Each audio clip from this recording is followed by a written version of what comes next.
Olá, estamos chegando com mais uma edição do Clique Agro, aqui no portal Clique RDC.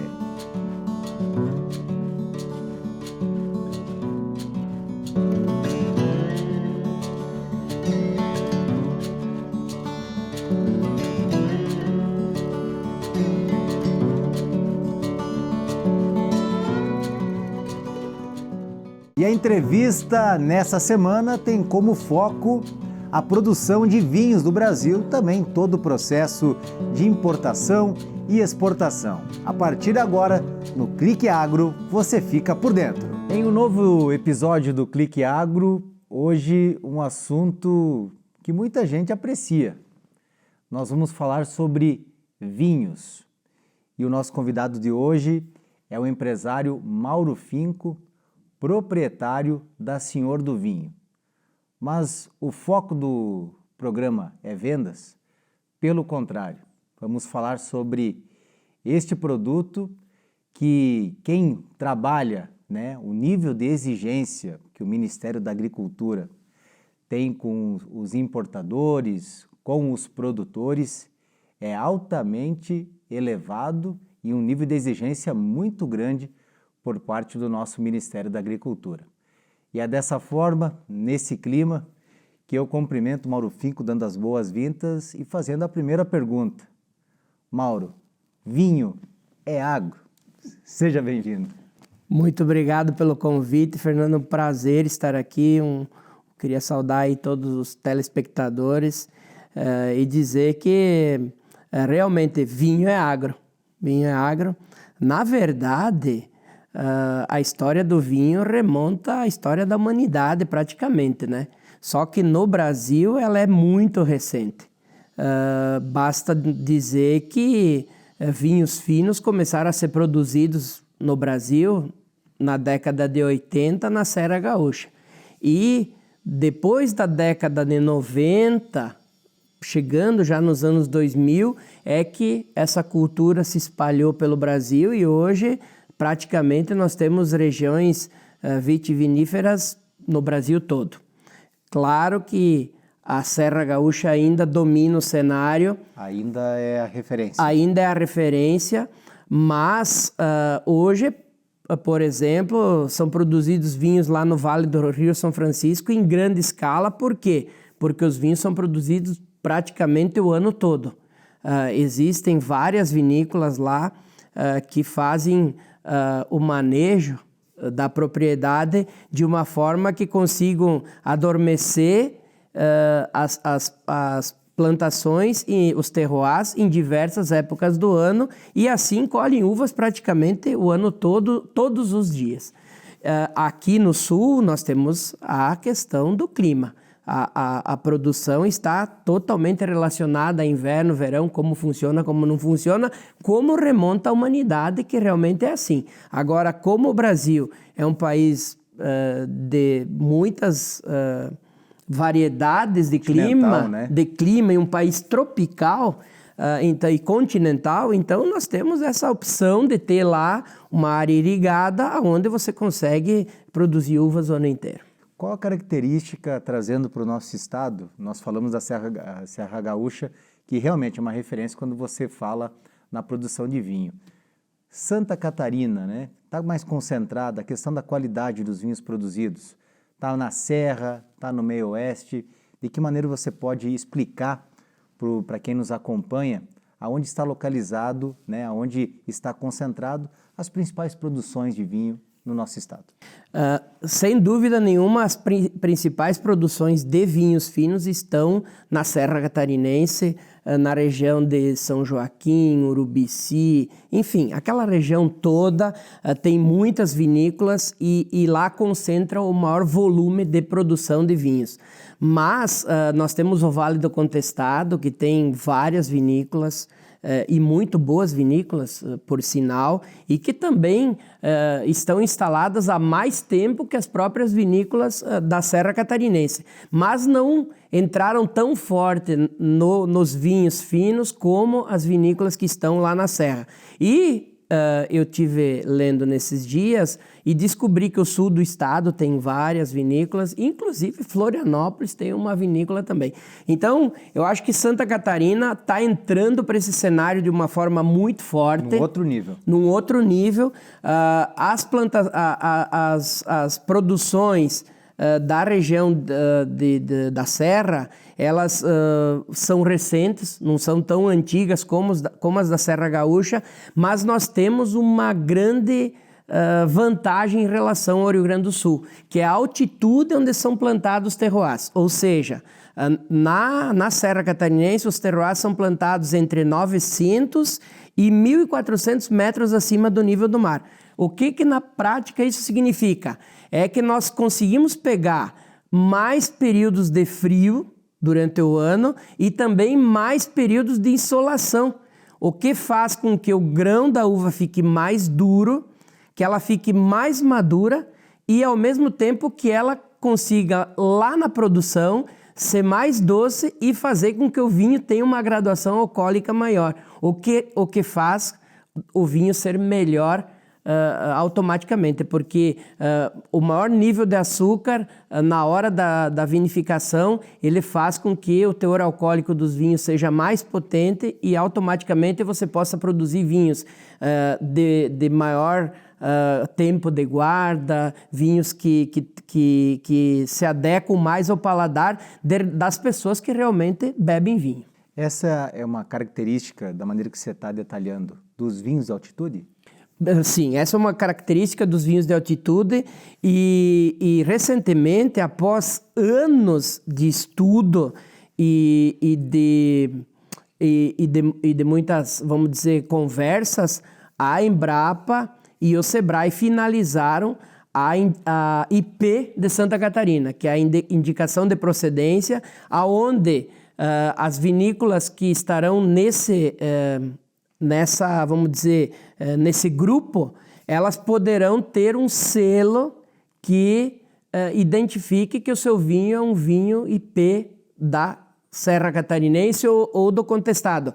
Mas, para isso, o vinho tem que passar por uma extrema seleção de qualidade. Não é competição entre qual vinícola vai ser a melhor. Qualidade. É qualidade daquele vinho específico. Se ele estiver dentro da qualidade exigida pela IP, ele vai poder ter o selo de IP na garrafa e ser comercializado como um vinho com um IP garantido, vamos falar assim. Esse índice, ele abre portas a nível internacional para essa produção brasileira? Eu vejo que os vinhos brasileiros já têm as portas abertas no mundo. Basta dizer que várias vinícolas já exportam, inclusive grandes vinícolas, né? Aonde está o maior problema que eu vejo? Essa é a opinião minha, Mauro, particular, dos vinhos da Serra Catarinense, dos vinhos de altitude. É na baixa produção. Se nós analisar que todas as vinícolas lá da Serra produzem 1 milhão de garrafas por ano, pelos últimos números que eu tive acesso, e imaginarmos que uma das cooperativas do Rio Grande do Sul, vamos dizer, a Miolo, deve produzir 15 milhões de garrafas, ela sozinha. Então, nós ainda vamos precisar evoluir muito em nível de produção. Esquisito. Para poder ofertar mais vinhos. Porque o Brasil acordou para esse mercado do vinho. Só para você ter uma ideia, Fernando, em 2019, o consumo per capita ano de vinho no Brasil foi de 2 litros. Em 2020, nós crescemos 20%, já foi para 2,60. E já faltou vinho. E isso que no Brasil a gente tem milhares de rótulos importados. Existe todo um controle do Ministério da Agricultura para poder dar entrada nesses vinhos no Brasil. Os vinhos importados, eles têm que passar por uma série de testes e enfim. É burocrático isso? É bastante burocrático.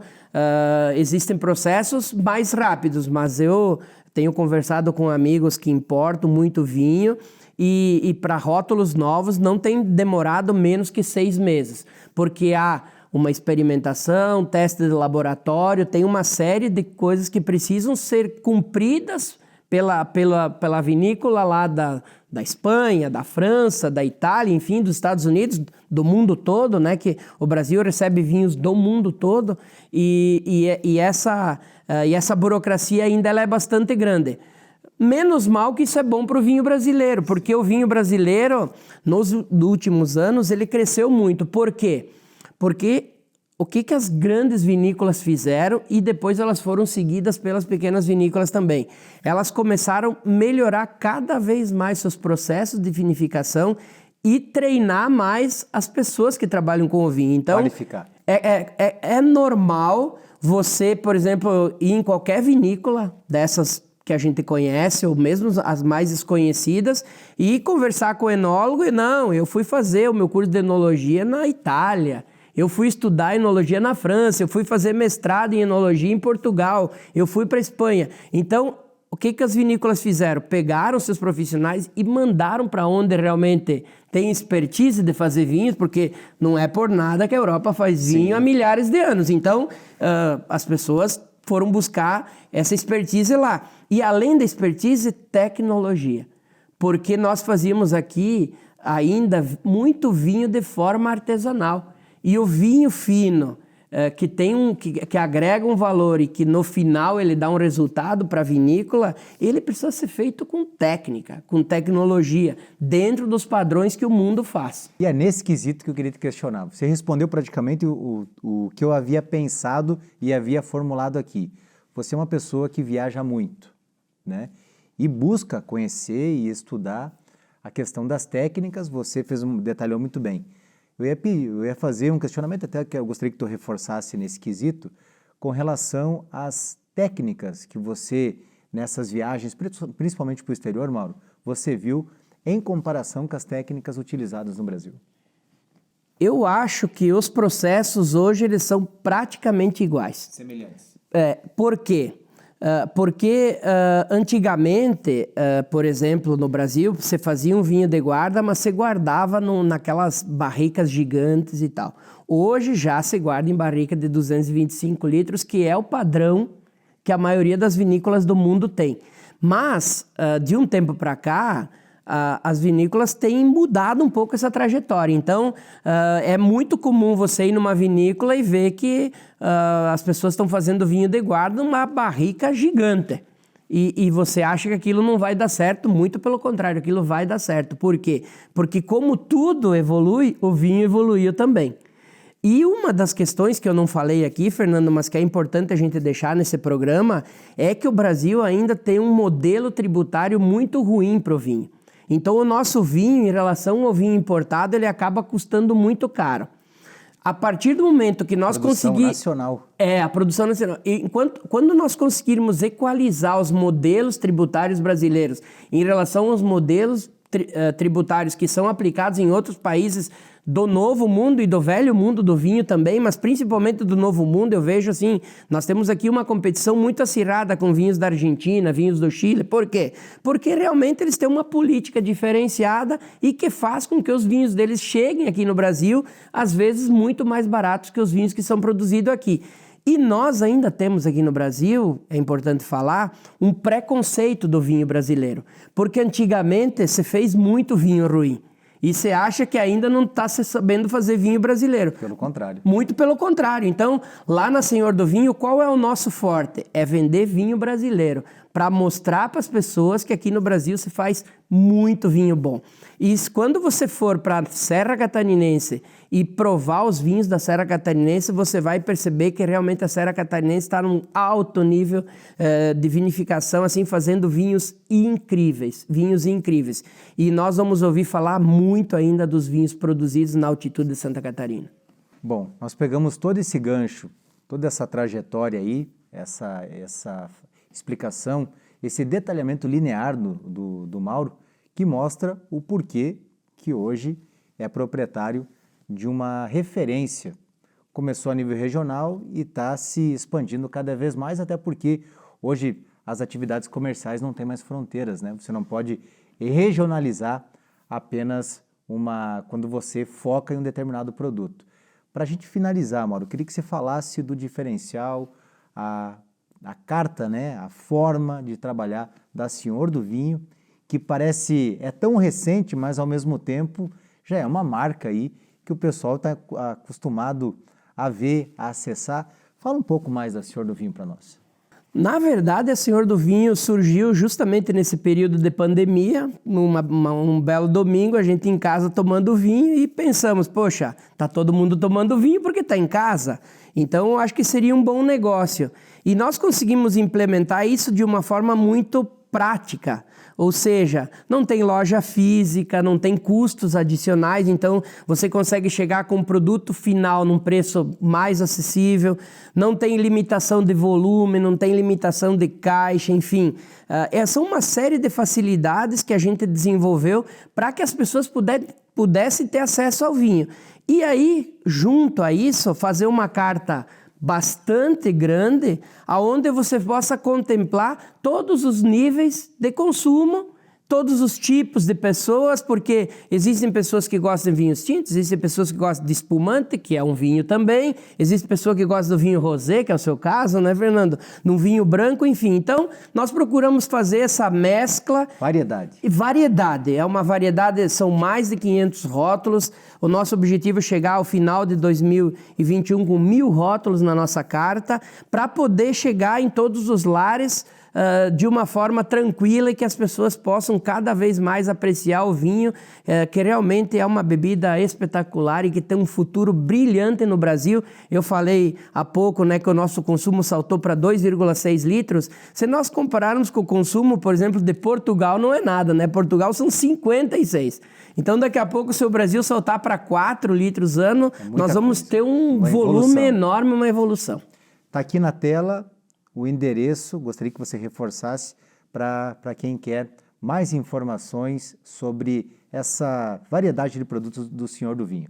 Qual o endereço? É só acessar o @Senhor do Vinho no Instagram, nos chame, a gente vai dar dicas, no Instagram mesmo a gente dá muitas dicas, mostra muita coisa legal, mas é só acessar e nos chamar que a gente vai estar à disposição para atender todo mundo. Mauro, muito obrigado pela sua presença e eu quero voltar em uma próxima oportunidade para falar sobre esse aumento dessa média aí do consumo do vinho brasileiro. Será um prazer. Obrigado a você e um abraço a todos. Um grande abraço, nós voltamos na semana que vem.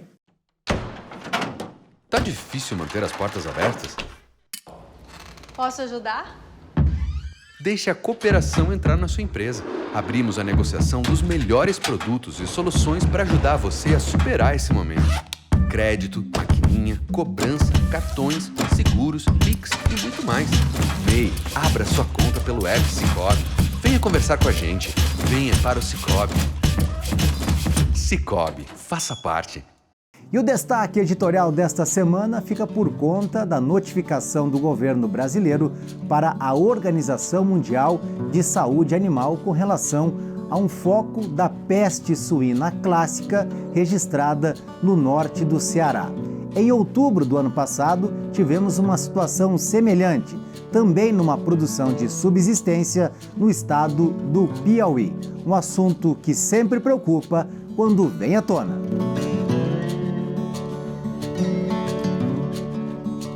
Esta foi mais uma edição do Clique Agro aqui no portal Clique RDC. Acesse e fique bem informado.